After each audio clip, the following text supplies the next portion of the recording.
You're listening to episode 113 of Bionic Planet as we enter the final month of season 9. Today we eavesdrop on a conversation between two pioneers of the restoration economy, David Hill and George Kelly. I first met David in 2006 when he was working to bring the restoration economy to the United Kingdom with the launch of the Environment Bank, encountering in the process pushback from both anti-market ideologues like George Monbiot and free market fundamentalists opposed to environmental regulations of any kind. But David persisted, becoming one of the first to advocate for net gain, a simple but transformative idea.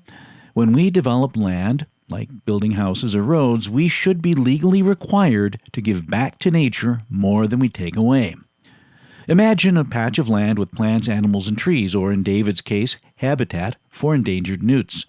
If that habitat is damaged, the idea of net gain requires us to restore or enhance areas of equal or greater ecological value in the same ecosystem, ensuring the environment comes out better than before. Lefties hated the idea because he championed the use of market mechanisms to finance and ensure it was being implemented efficiently. Righties hated it because he championed the use of government mandates to enforce it. But he eventually got the concept enshrined in the UK's 2021 Environment Act, and we'll revisit that long struggle in a later episode.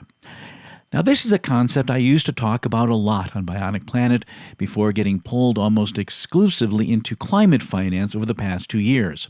If today's episode intrigues you, I highly recommend you revisit episode 46, called The Case of the $1 Billion Foot, which first ran in 2019. These days, David is sharing his decades of experience with a whole new audience through his own podcast called How to Avoid Moving to Mars. And today's episode of Bionic Planet is a rebroadcast from that, where David speaks with another visionary, George Kelly, Chief Executive of Earth Recovery Partners in the United States. I first met George around the same time I met David, and both have profoundly shaped my understanding of biodiversity finance. So without further ado, I pass the mic to David. Welcome to Series 2 of How to Avoid Moving to Mars. I'm David Hill. I'm a passionate ecologist and I've made nature restoration my life's work. On How to Avoid Moving to Mars, I speak to experts from a range of sectors, including the arts, journalism, science, conservation, economics, policy advocacy, and business, about how we can protect biodiversity and tackle the climate emergency together.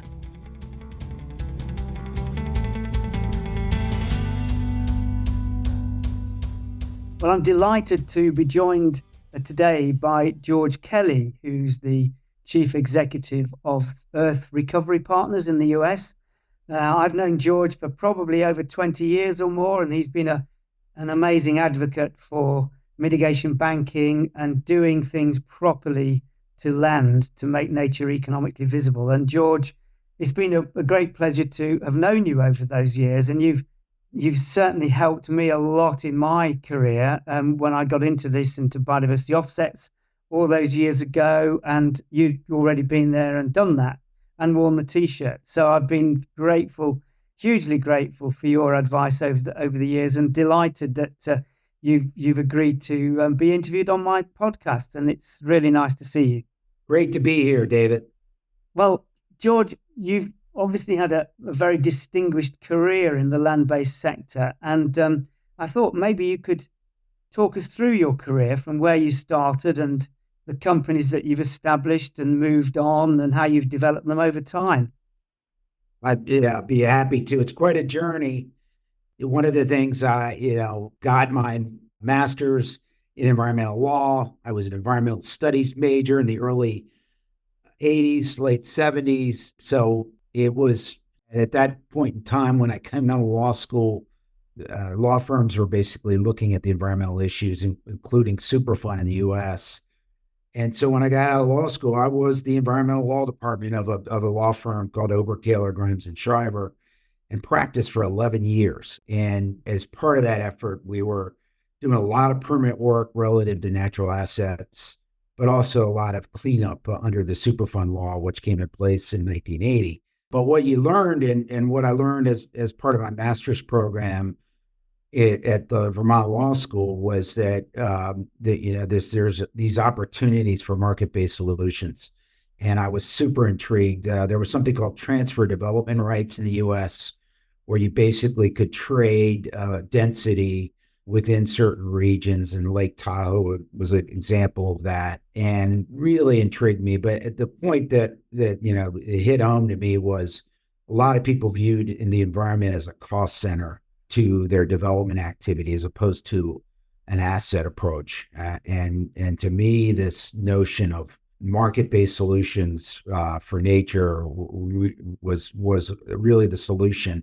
And I spent a lot of time working with my associates, looking at a lot of analytics, to the point where the year I became partner in the law firm, I started a new enterprise called Environmental Bank and Exchange in the late 1990s.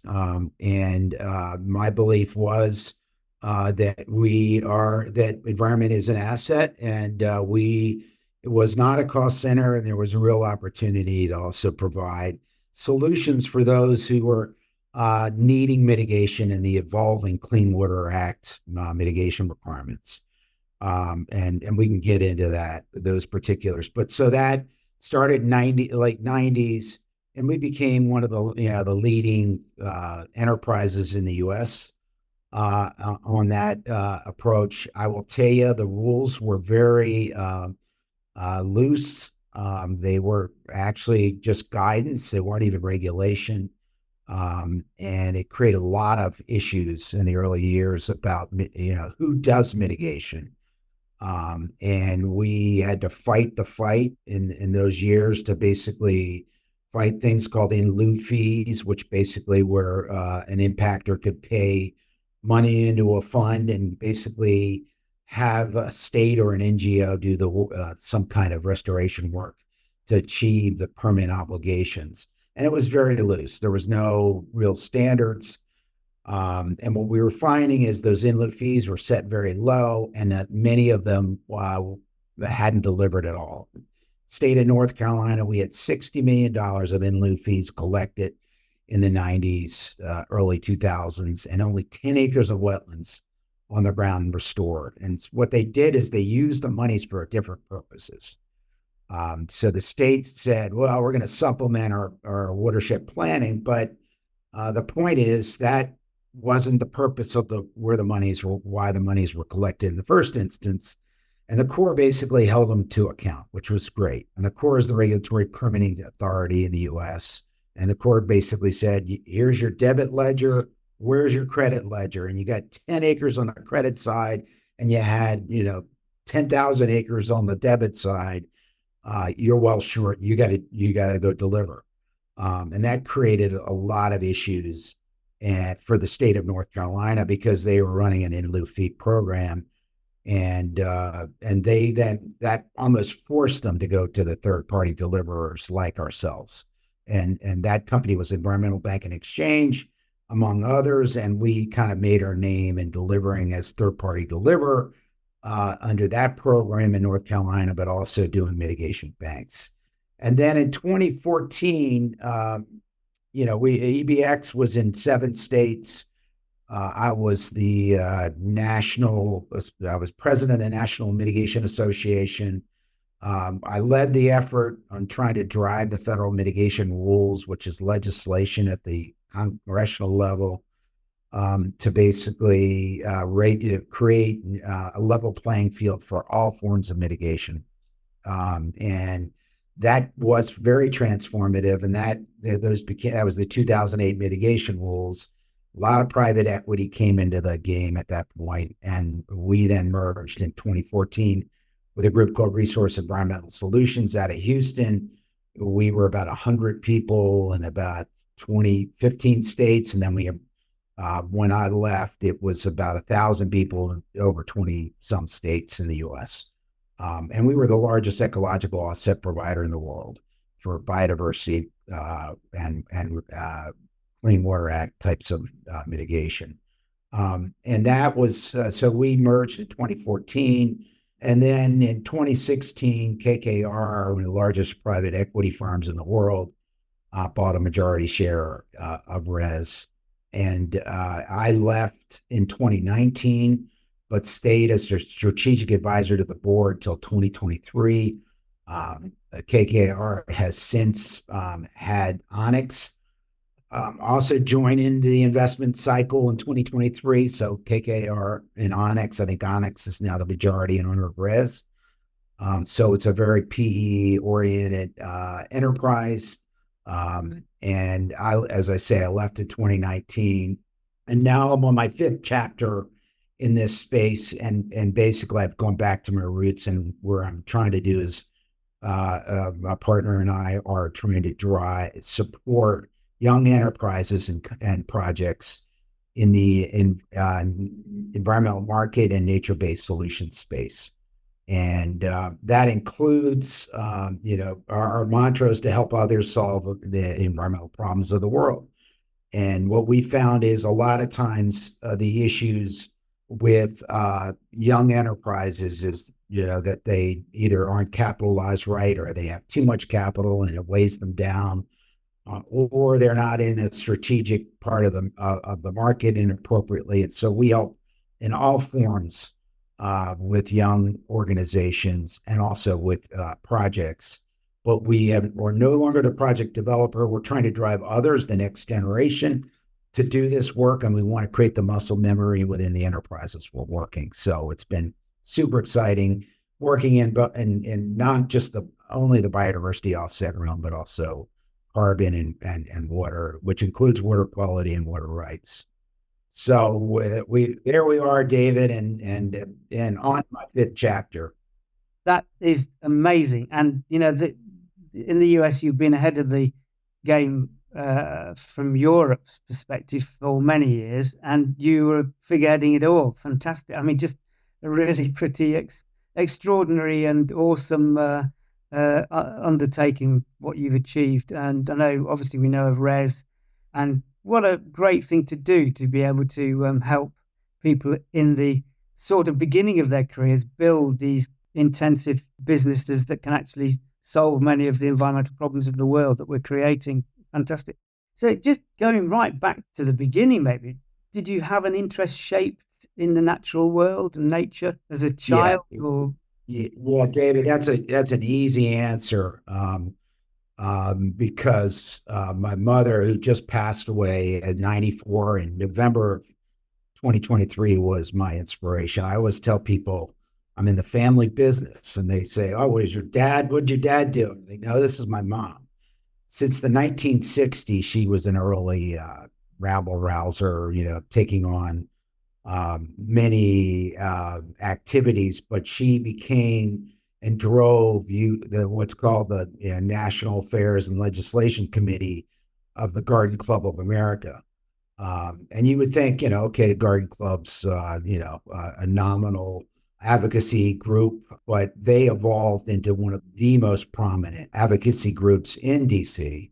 And because a lot of the ladies that have worked in the Garden Club are from many prominent families in the United States and had tremendous political power and persuasion. And so my mother was one of the leaders of that initiative, as well as doing a lot of work in lobbying in the state of Maryland. And so from an early day, I was, recycling in the 60s. I was taught a lot. But one of the things I was, most proud of in her efforts is, she was involved with pesticides, billboards, Scenic America. She was the first founder of the Nature Conservancy in the state of Maryland. She was part of the Maryland Environmental Trust, which is basically one of the largest holders of conservation easements in the U.S. in the early days. And then she, through the Garden Club of America, they lobbied one of the laws called it's called ANILCA, the Alaska National Interest Lands Conservation Act of 1980. That basically set aside 100 million acres of land in Alaska, which includes setting aside for national parks. So a lot of the national parks you see today are in that state are a result of that act. It was signed by Jimmy Carter. And, when my mom passed away, one of the pride and joys she gave me was the map of Alaska that Jimmy Carter signed as part of that ANILCA bill. So clearly my inspiration is part of that.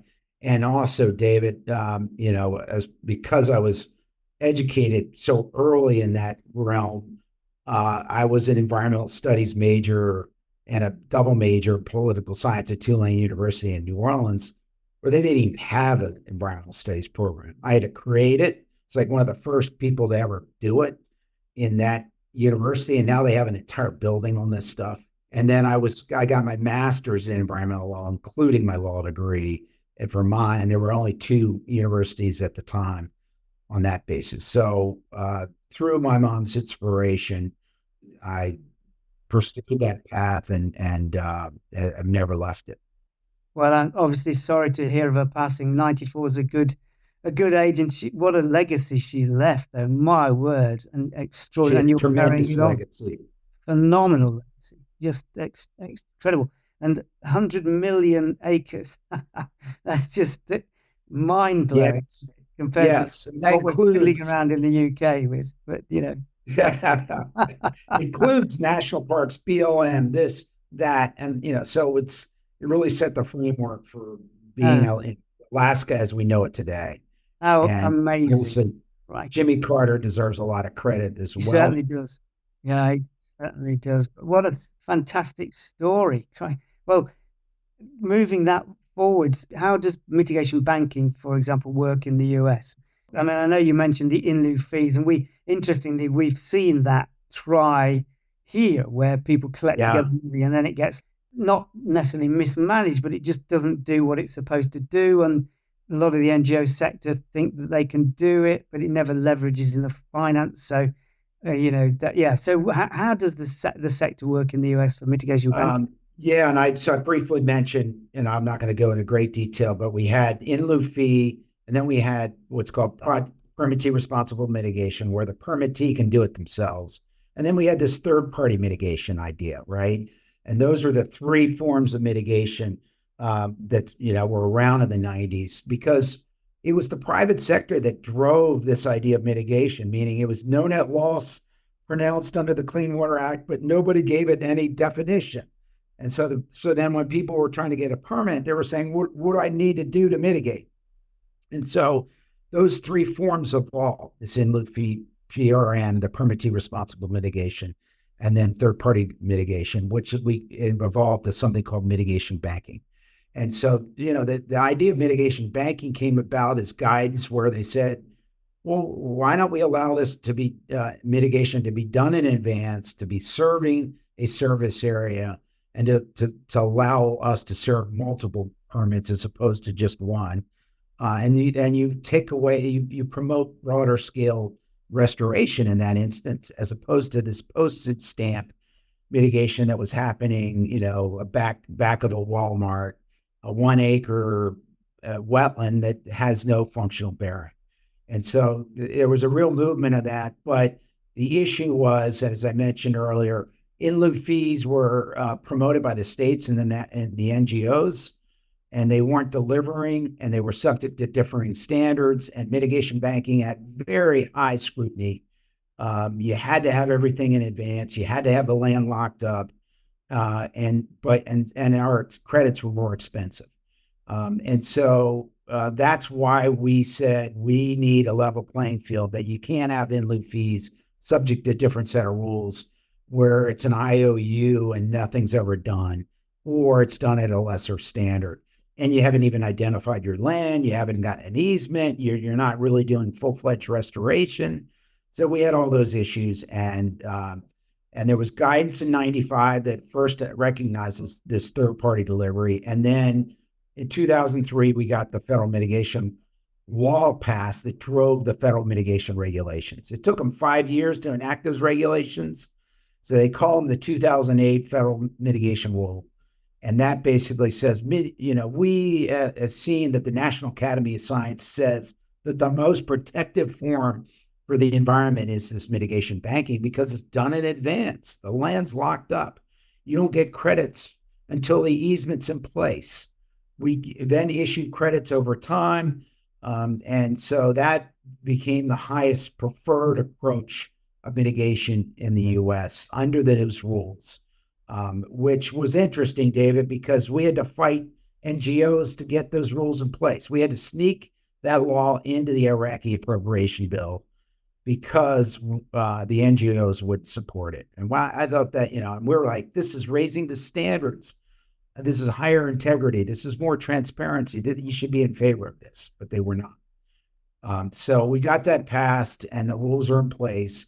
And basically, I think I'll leave it at this because we can go into greater detail as necessary, but it has 12 basic steps that are required for any form of mitigation, and they're procedural steps. They don't tell the states how to do their crediting and debiting, but they tell them that you have to have these 12 steps in order to have a bank, and you go through an initial stage called prospectus, and then you go finalize it with a mitigation banking instrument, and then your credits are released over time, not 100%, and you can go all the way up to 10 years of monitoring and maintenance before you turn it over to the long-term store. So, that's how it evolved.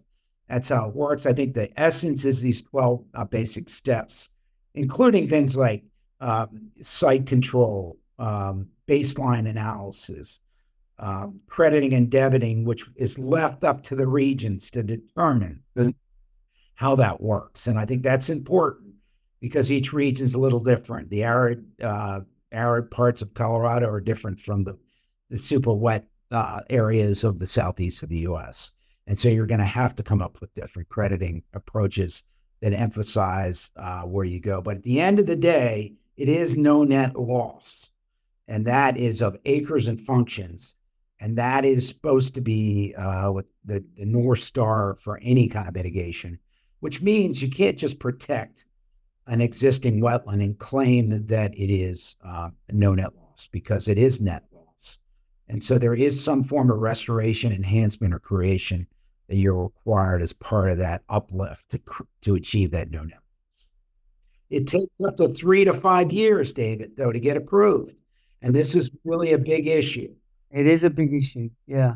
I'm hoping ours don't take that long, but we've got the similar issues with, you mentioned the 1 acre of wetland that's got no functional bearing, and absolutely the same here with on-site delivery. Is never going to deliver much, not anything really for biodiversity, and it's just sort of pays lip service to some notion that people want this biodiversity near to where they live or behind the supermarket, as you say, but it's never really going to do very much. So we're hoping that government will move the dial and get the off-site delivery as being the key place to do it. So very similar. And we went for gains, so some measurable gains, so BNG rather than just no net loss. But it's a very, very similar construct, just that's where we are. Fascinating. And I do, yes, I think it's more sophisticated probably in the States as it stands. We'll just see how we get on. But for us, the ultimately important thing is that the projects that are developed have long-term finance in place. And you can't just say, hey, buy BNG credits on my land, I'll do something for a couple of years, and then it drops off the edge of a cliff because they've got no further money coming through. And that's a problem around standards that, I know that you've been working on very significantly over the years, and that's where we are as well. We've got to get those standards in place, for sure. A very important point is that long-term stewardship. Yeah, you can't have a project that restores and not have a recognition of a trajectory towards success, but also the long-term stewardship of that. Absolutely. Like, so in terms of private, you obviously see private finance comes into ecological restoration in the States. What sort of projects would you say are being delivered in the US? I know there's a whole range of types of projects, but what sort of size and scale might they range from? Well, I think, we're talking about mitigation in the US first. And, what we call that would be both species and wetlands and stream mitigation. And that's about a $3 billion a year exercise. And that's all private sector. You're driving it. The restoration projects are funded entirely by private sector under an offset market.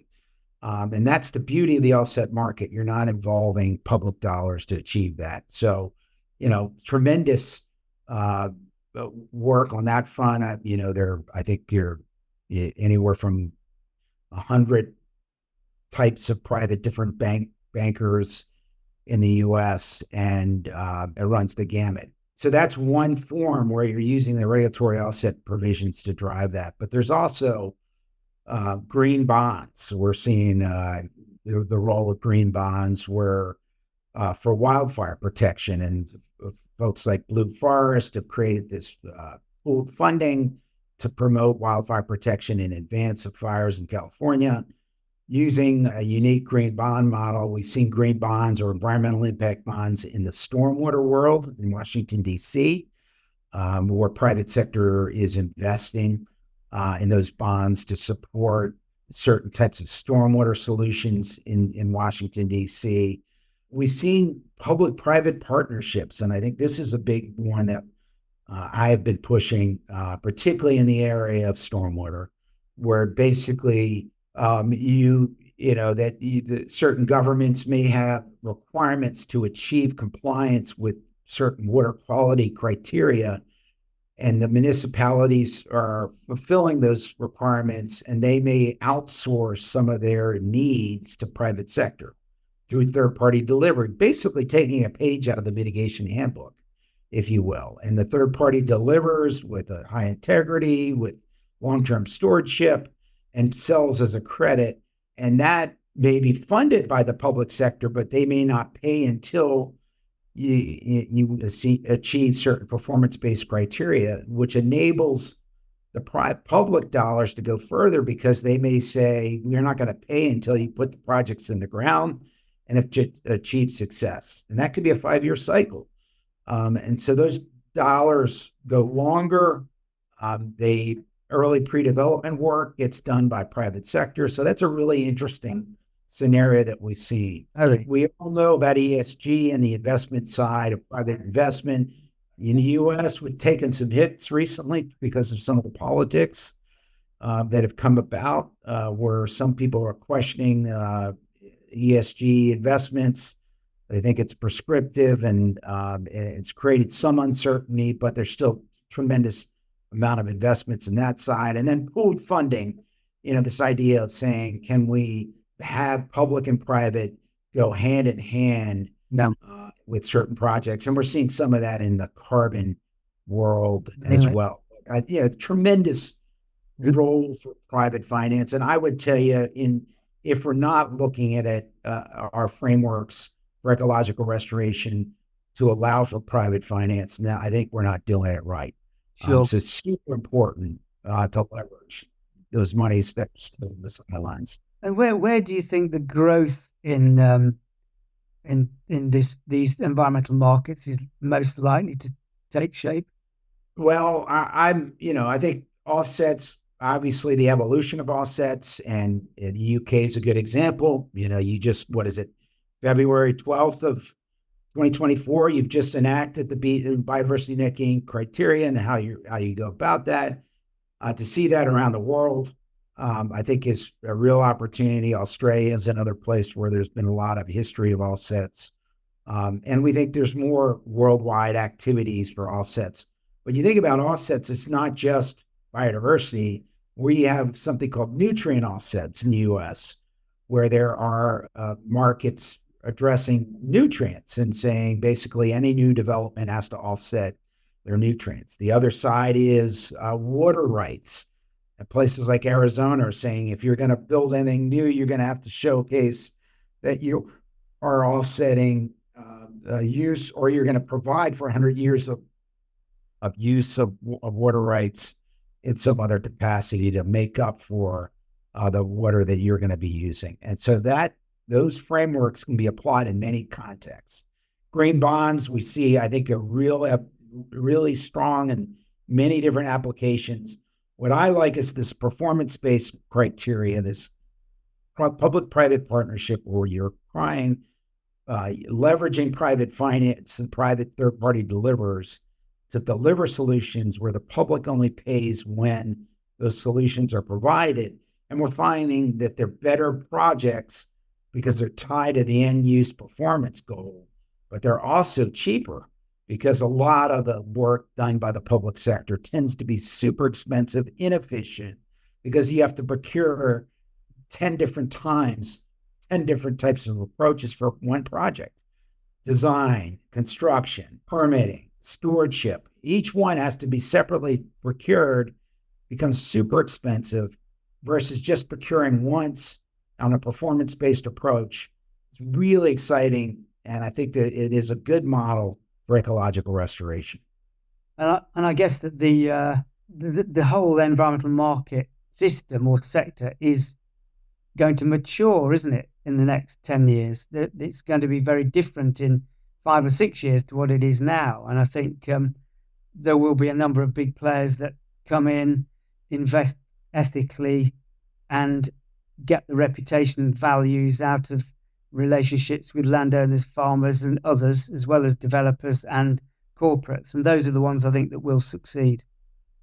I think in the offset world, having that framework, that large scale framework of having land relations, stewardship, funding so that you can, go forward with a pre-development before you get these credits, you're going to have capital in place, and you're going to have to probably be larger in scale. And having that infrastructure as an enterprise is super helpful. I know in the United States, my old shop, had that. We had 22 land agents that were just focused on landowner relations. We had we had market analysts, and each state was a different market because there were different approaches. And remember, your service areas for offsets are limited typically to sub-watersheds or subspecies ranges. And you got to know those markets, and each market's different. So, whether you're near DC or whether you're in the hinterlands of Virginia, that's going to look very different as a market, even within a state. So the large scale enterprises that have that infrastructure, I think, will be super important as we go forward. Yes, I agree. And I think it's all about building trust and being a trusted advisor as well. So you're helping people rather than just seeing it as a means of generating revenues. It's really important that you work with the landowners and farmers. I think that's fundamentally been important in my career, building that reputation and being trusted. And sometimes you have to tell people, actually, I wouldn't do it like that. This is probably a better way. What do you think? And gaining trust and reputation through experience, but also listening to people. I think that's important. And sometimes we forge ahead with ideas without doing that, which is a pretty fatal, I think, really. I think your point about the land, conservation starts and ends with the land. And then the question is, who owns that land? Is it public or is it private? And if it's a large scale private ownership, you're going to have to interface with the private landowners and have that trust that you mentioned. Correct. Be focused on driving their solutions and their revenue just as much as your own. Totally. I couldn't agree more. Well, it's the penultimate question really is there any one individual or company whose work in the natural environment you most admire? I mentioned Res, but you created these guys. So you've been at the forefront of creating them. Yeah, I harken back to David. I frankly say the people that have led the conservation movement, in the U.S., Teddy Roosevelt was an absolute leader. And I'm always, when I go to the Natural History Museum in New York, and I always read Teddy Roosevelt's statement, and the nation behaves well if it treats natural resource as assets, which it must turn over to the next generation increased and not impaired in value. And I think the interesting thing there is talking about the natural resources as assets, and then suggesting that there's a value proposition. And I think that's super important. So Teddy Roosevelt then drove, John Muir, the national parks, Gifford Pinchot, and so I harken back to them. But in the modern era, I just think that Dasgupta in his book on economics of biodiversity, his report on economics of biodiversity, are hugely important and ones that we have to be paying attention to, and are kind of and so I very much revere what that kind of work. And then finally, there, when I lived in the land trust game in the land world, there's another Scottishman named Ian McCard who wrote a book called Design with Nature, and and that's the beginning of this notion of GIS and how you interface and relay natural assets in the landscape scenario. And then now we're working with folks like, reading E.O. Wilson's book on, we need to save half the earth to avoid extinction, which is driving the 30 by 30. So, not any one, but many that we sit on the backs of, that I absolutely admire. Wonderful. Any further thoughts, George, about the sector, what you're doing next, that you'd like to share with us? Yeah, I think there may be 2 points, and I raised it with Teddy Roosevelt's quote. And one is this question of, when we started down this journey with that in the 90s, our point was we had to value nature. That was our goal.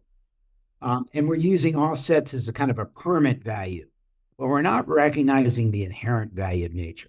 And I love this movement to say we have to put a value in nature, or we have to recognize the negative externalities in accounting balance sheets. And so to me, that, they're both different sides of the coin, but it changes decision-making when you start doing that. And today, our biggest problem is we haven't had that in the system. And so I really love what, the natural capital accounting crew, or what do they call themselves now? Capital accounting. Those new models to me are essential for us. And I think, I think we all, David, you and I would love this notion of, could we buy and sell our preserved and protected environmental natural assets inherently without having an offset to drive that? Could we recognize that inherently in our value chain? And so I'm into looking at those new models like natural asset companies and other approaches that begin to recognize that.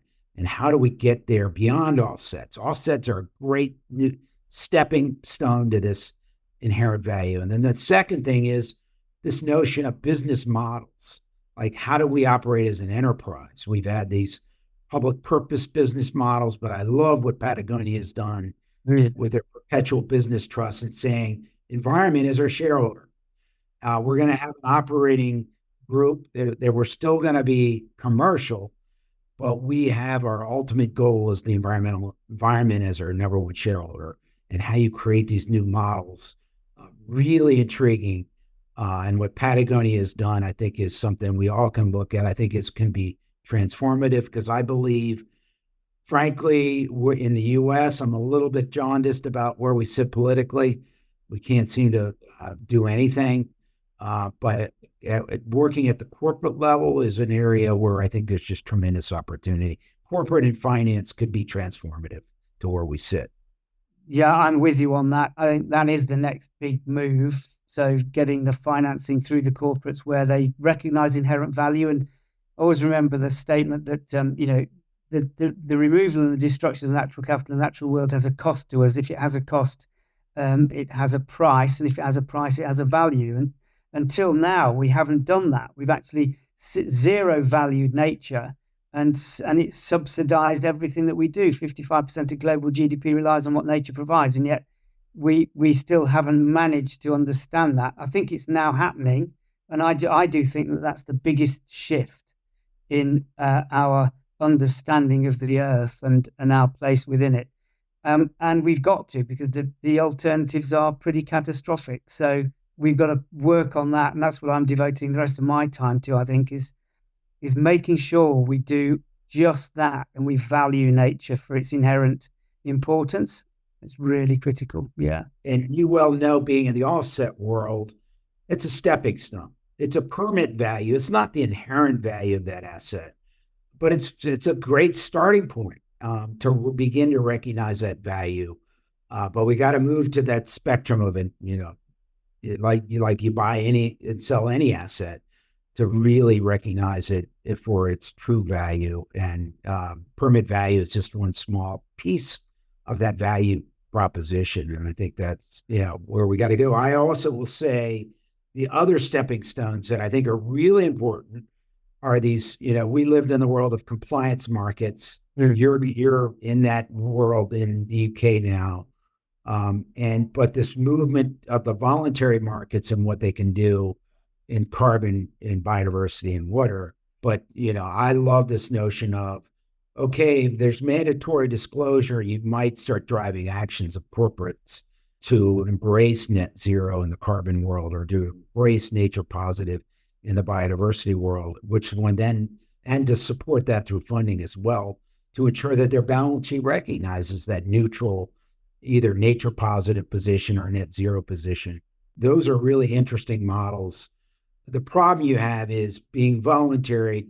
If you have a bad year as a corporation, you might decide not to fund these initiatives on that given year, versus the compliance world where you're obligated. And I think that evolution is helpful, but to move us in that long-term inherent value recognition. No, I agree with that. Well, George, it's been an absolute pleasure. We've come to the end of our time on this podcast. And I just can't thank you enough. It's been illuminating to be able to talk for so long with you on these subjects. And I no doubt we will carry on the conversations at various conferences or places where we next meet. And just thank you sincerely for being part of this. It's been a delight talking to you. And I look forward to seeing you soon, wherever that may be. Thank you, David. Thank you for what you're doing. Thank you, George. Thank you. Thank you all so much for listening to this episode. We really appreciate your support. Please rate and review How to Avoid Moving to Mars, and subscribe wherever you get your podcasts. It helps others find this podcast and spread the word on protecting our planet. Thanks also to Environment Bank for their support in producing this podcast. Find out more about their work in nature restoration at environmentbank.com.